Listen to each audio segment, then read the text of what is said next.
Champ, Chapter 9, Half the Battle. I heard the saw as soon as I got home from school the next day. I didn't have time to think about what Mr. Douglas might be doing in his garage. I had to let Champ out before I headed to ball practice. Champ took his sweet time sniffing every fence post and bush. He snuffled a leaf and moseyed to the next fence post. Then his ears lifted nearly an inch, and he pointed his nose toward the sounds coming from Mr. Douglas's garage. I looked at my watch. I was already late. Erica was really going to let me have it. I realized it was suddenly quiet and looked next door. Mr. Douglas stood there wiping his hands on a dirty cloth. His silver hair tumbled down over a forehead shiny with sweat. The sun reflected off his glasses, so I couldn't see his eyes, but I knew where he was looking. He was watching me, of course. "Been puttering around the garage," he said. "Come see what you think when Champ gets finished doing his business." I was already late for practice, so I figured I might as well check out what Mr. Douglas was doing. As soon as I had cleaned up Champ's business and dumped it in the garbage, I snapped my fingers for Champ's attention. We walked through the gate and across the narrow strip of grass that separated our yards. Mr. Douglas's garage was like any other on our street. Since we live in a neighborhood as old as dirt, the garages aren't part of the houses. They sit in the backyard like giant outhouses. The siding on Mr. Douglas's garage was once painted white, but now the paint is chipping off in huge flakes, and the whole structure leans to the left. Once, not too long ago, I had pushed against the side of his garage that faced our backyard to see if I could make the whole thing fall to the ground. It was a lot sturdier than it looked. I hesitated inside the open door, letting my eyes adjust to the dim light. I heard Champ's nails clicking across the flaking cement, straight toward the back of the garage where Mr. Douglas waited for us. It was at least 20 degrees cooler in the garage. Dust tickled my nose and it smelled like a mixture of rubber, oil, and dirt. A mountain of boxes crowded the right side of the double garage, leaving room for a dark green Buick that was so old it might be considered a classic. A tube of light flickered above the window in the back wall, and an open side door let in a narrow stream of sun. "I'm back here," Mr. Douglas said, reaching his hand down to meet Champ's head. I made my way between the boxes and car to where Mr. Douglas stood. "How do you like it?" Mr. Douglas asked. An old plastic garbage can with the bottom cut out was lying on its side on his workbench. "What is it?" I asked. "A tunnel," he said, as he lifted the barrel and put it on the floor. "According to that library book, it's a favorite for dogs. Thought you might want to start out with that one and see how Champ does." I looked at the homemade tunnel. Champ was sniffing the edge as if he might pee on it. "I don't think Champ would know what to do," I said. "Not unless you show him," Mr. Douglas said. "That's part of the fun. How about you two giving it a try?" I thought about the rest of the kids practicing at an empty field, but considering the way I had struck out the day before, I figured the team wouldn't care if I was late or not. Besides, it would only take a few minutes to prove Mr. Douglas had wasted his afternoon. "Fine," I said. "Let's get it over with." "That's the spirit," Mr. Douglas said as he scooped up the barrel and hugged it to his chest. "Trying is half the battle." I followed him outside. Champ followed Mr. Douglas, looking up at the barrel as if it were a new game, which I guess it was. When Mr. Douglas set the barrel down on the ground, Champ sniffed at it, then looked at me. "See," I said, "he doesn't have a clue." "Then show him," Mr. Douglas suggested. "What do you mean?" I asked. "There's nothing wrong with his eyes. He could see it there in front of his nose." Mr. Douglas laughed. His eyes almost disappeared in wrinkles. "I mean, get down on your knees and show him how it's done." "You want me to go through that thing?" I asked. I could just imagine what Erica would say if she saw me crawling on my hands and knees while my dog sat and watched. I'd never hear the end of it. "I'd do it myself," Mr. Douglas said, "but my knees are shot." I knew I could spend the rest of the day arguing, or I could drop to the ground and get it over with. As soon as I hit the ground, Champ covered my face with licks. I pushed him aside and crawled into the barrel. Champ peered inside and whooped. "See," I said, "he doesn't get it." The words were barely out of my mouth when Champ scrambled inside with me. "That's the way," Mr. Douglas yelled. "Now scoot out the other side." When we got to the other end, Champ jumped up, placing his one front paw on my shoulder. His tail wagged and he licked my chin. "You did it," I said. "You really did it. Good boy." I couldn't help feeling a little proud of my dog. Mr. Douglas slapped his thighs. "Now, we just have to convince him to do it when you tell him to. You think that dog's smart enough for that?" "Of course he's smart," I said without thinking.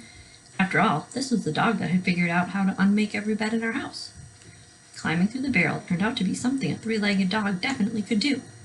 Getting him to do it when I told him was another matter altogether. Mr. Douglas sat in the old swing and watched. When I pointed at the barrel, Champ jumped for my finger. When I got down and pretended I was going to go through on my hands and knees again, Champ tried to tackle me from behind. When I tried throwing a stick through the tunnel, Champ hopped around to the other side and brought the stick back dangling from his mouth without setting a single paw inside the obstacle. I had just figured out that throwing a treat inside the barrel was a surefire way of getting Champ to go through the tunnel on his own when Kaylee rode her bike up my driveway. "Where have you been?" she asked, stopping just shy of Mr. Douglas's property line. Her baseball mitt dangled from the handlebars. "I forgot about practice," I said honestly, "but look what Champ can do." I tossed the doggy treat. "Tunnel," I said in a serious voice. Champ scurried through the barrel and waited for me to scratch his ears once he got to the other side. Kaylee propped her bike against the side of my garage and leaned against the fence separating Mr. Douglas's yard from mine. "You taught him then in one afternoon?" I grinned. "He's a fast learner," I bragged. "Does this mean you're going to enter the contest on Founder's Day after all?" she asked. "I didn't say I was entering a contest," I told her. "I just wanted to see if Champ could do it, that's all.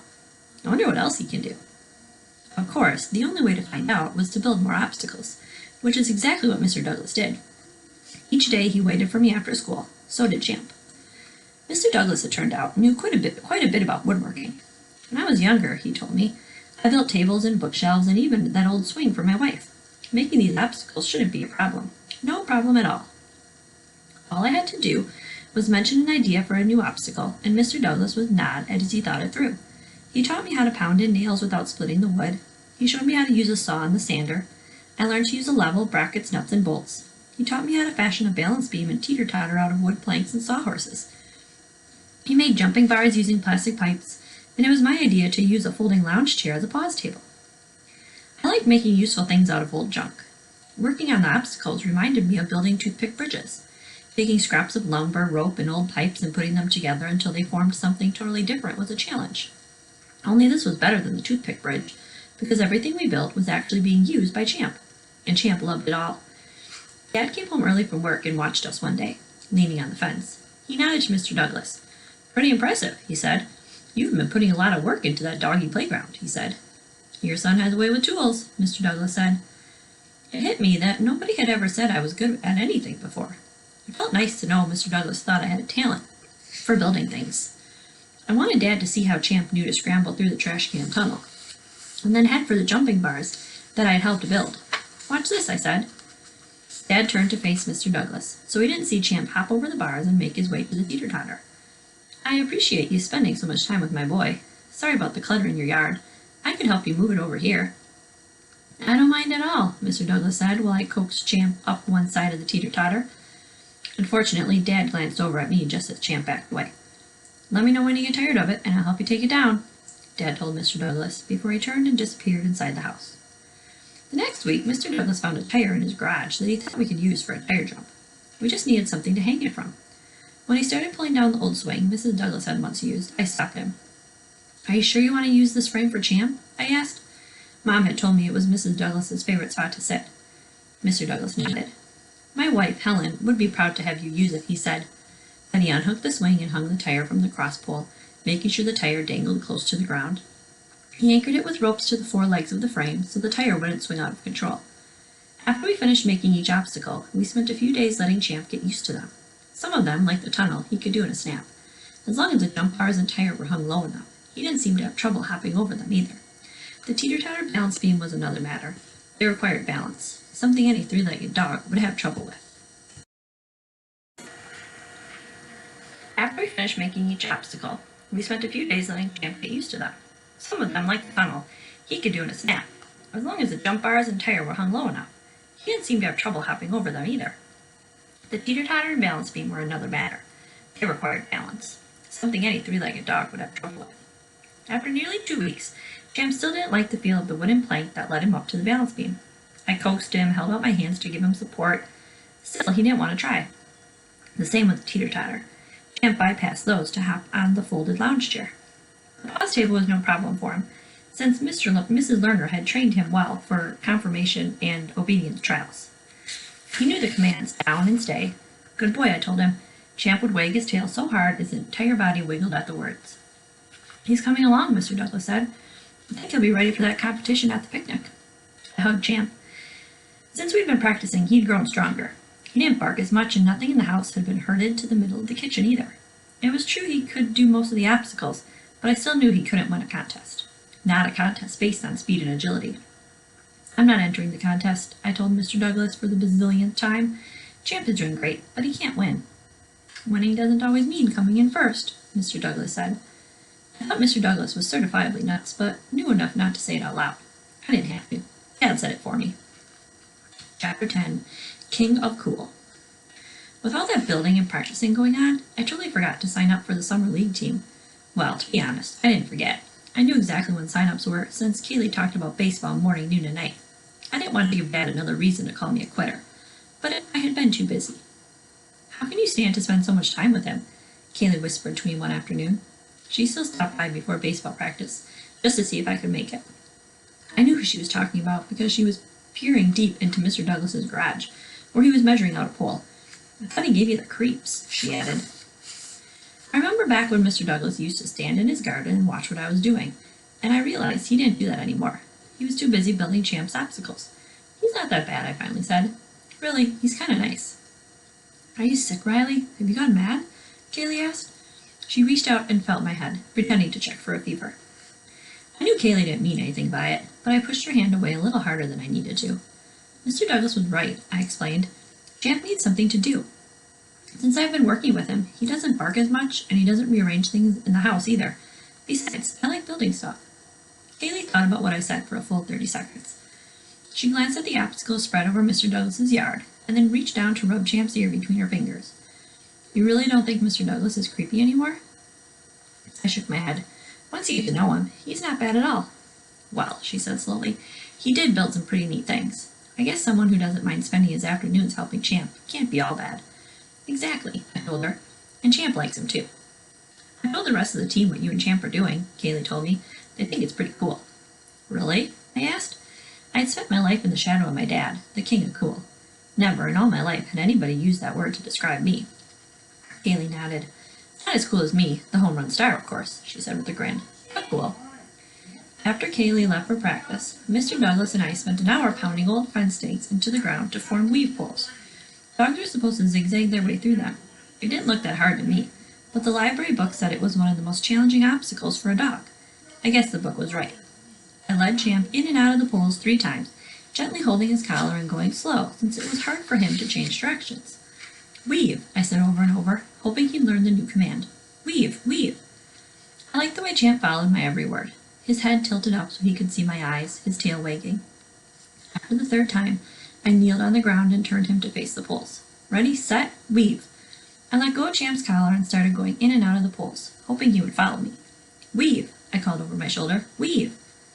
Mr. Douglas did what he did best. Watched. When I reached the end of the poles, I heard him laugh. Champ had beaten me by running right past the weave poles, not giving them a second glance. He doesn't get it, I said. Maybe he's not smart enough. Mr. Douglas laughed even harder. Oh, I don't think there's anything wrong with his intelligence. After all, he did figure out it's faster to go around the poles. I started laughing too. Mr. Douglas had a point. Champ probably thought I was the dumb one for going in and out. We were still laughing when Kaylee and Frank rode up the driveway on their bikes, mitts swinging from the handlebars. Frank was in another 5th grade class, and we didn't hang out much at school. Missed you at practice, Frank said. It sounded nice hearing him say it, even though I wasn't sure if he really meant it. It's not too late to sign up, Frank added, when I didn't say anything. We could use another player. We were depending on you to play right field. Right field was perfect for me, since nobody usually hit a ball that far. Thanks, but I have to take care of Champ, I told him. I can't make it to all the practices. That's the first time I've heard of someone quitting a team before even starting, Frank said. He was joking, and I didn't feel the need to say it quietly. His voice carried across the yard and floated in the open window over the kitchen sink. Shh, I hissed, but it was too late. I glanced toward the house. My dad's shadow was framed in the kitchen window. I'd seen him come home a while earlier, and I knew his routine. Ever since he'd offered to move the obstacles to our backyard, he hadn't said another word to me about it. He would park the car, nod hello to Mr. Douglas, then go inside. There he stood at the kitchen sink, drinking a glass of milk and staring out the window, watching. Neat, Frank said, glancing across the yard. It looks like a miniature playground. It is, I said, in a way. They're agility obstacles for dogs. It's like that contest they have every year at the Founders' Day picnic, Haley added. I never said we were entering that, I said, before Frank got the wrong idea. We're just having fun. Frank walked over and stood by the last of the weave poles. Can your dog do any of this stuff? He asked. I mean, with only 3 legs, it must be hard. Sure he can, Mr. Douglas said. Why don't you show him what Champ can do, Riley? Yeah, let's see how this works, Frank added. I got a very familiar feeling in the place beneath my belly button. It was the same feeling I got when I tried to make a basket, kick a goal, or swing at a ball. I knew what it was, a warning sign that I was about to be embarrassed.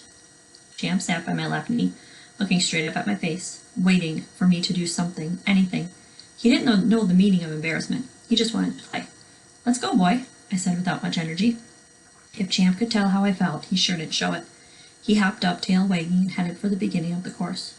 Go, I said, tossing a make-believe treat through the tunnel. Champ knew the drill by now. He scampered through the tunnel and then jumped through the tire and over the bars. Kaylee whooped. Frank whistled. I had to admit, it sounded good to hear them cheer for Champ. Oh boy, I yelled, relaxing a bit as I ran to each obstacle. Champ followed me. His gait had grown easy and smooth over the last several weeks. It was easy for me to forget that he only had 3 legs until Champ reached the balance beam. Champ started up the plank of wood that led to the beam. He was almost in the top when he slipped. I reached out and grabbed him around the chest, steadying him across the bridge that was made of a wooden plank. His weight felt solid and heavy against my shoulder. I didn't let go of him until he reached the grass again. Good boy, Kaylee said. She clapped her hands and Champ ran to her, accepting his reward of a good head scratch. Frank didn't say so, but I could tell he was impressed that Champ had done as much as he did. I stood there, realizing that I wasn't embarrassed after all. In fact, I felt proud of my dog. What are the poles for? Frank asked. Dogs are supposed to weave in and out of them, I explained. For every one they miss, they lose points. I just got finished putting them in the ground. Champ hasn't had a chance to get the hang of it. Very impressive, Riley. Imagine what you could do if you put so much effort into baseball. The words came from across the fence. I had been so busy showing the team what Champ could do that I hadn't seen Dad come outside. Now he stepped up from the shadows of Mr. Douglas's old garage. Kaylee looked at her sneakers. Frank looked at my dad. Dad and Mr. Douglas looked at me. So did Champ. Dad did his best to smile. I heard Frank say you missed sign-ups. I could take you this afternoon, get you registered. Then I'll help you catch up. I'm not bad at tossing a ball, you know. Of course, you might not have time to keep building these contraptions in Mr. Douglas's backyard, Dad added. Mr. Douglas cleared his throat. Whatever Riley chooses to do is fine by me. Of course, I haven't minded helping him build the obstacles. He's got a knack for building. Champ likes it too, I added. The exercise is just what he needed. Haven't you noticed? He's not barking as much, and he hasn't messed up anything in the house. Gives us all something to do in the afternoon, Mr. Douglas added. I've been trying to talk Riley into entering that competition next month. Not much can come of it, Dad said. The dog can't win, not the way he is. It's not like Mr. Douglas hadn't heard it before. I had been telling him that just about every day. Still, I was surprised that he ignored Dad the same way he ignored me. Besides, Dad said, you heard Frank. The team needs him. The team is more important than playing around with the dog. I remember when Dad had said the same thing about my bridges. To the king of cool, constructing toothpick bridges wasn't cool. Neither was building an obstacle course for my dog, sportswear. Dad had grown up playing ball, football, baseball, basketball. Holding a ball and being on a team was second nature to him. I knew, to Dad, that nothing was as important as seeing his son be a player like he had been. Any kind of player, whether I liked it or not. Baseball isn't as important as Champ, I said. My voice sounded as stiff as the boards I used to build the bridge that Champ had almost fallen off. I'm not good at baseball anyway, and everybody knows it. You can't spend all your time building a doggy playground for Pete's sake, Dad sputtered. Whenever a kid gets yelled at by a parent, there's an unsaid rule that everyone pretends it didn't happen. That's the way it was then. There was total silence in Mr. Douglas's backyard. For a full minute, everyone found something else to look at besides my dad and me. A minute doesn't sound like a long time, but when you're in trouble, it seems like a month. We'll discuss this later, Dad finally said. He gave Mr. Douglas a nod before turning and marching back to the house. He'll come around, Riley, Mr. Douglas said. Mr. Douglas obviously didn't know my dad as well as I did.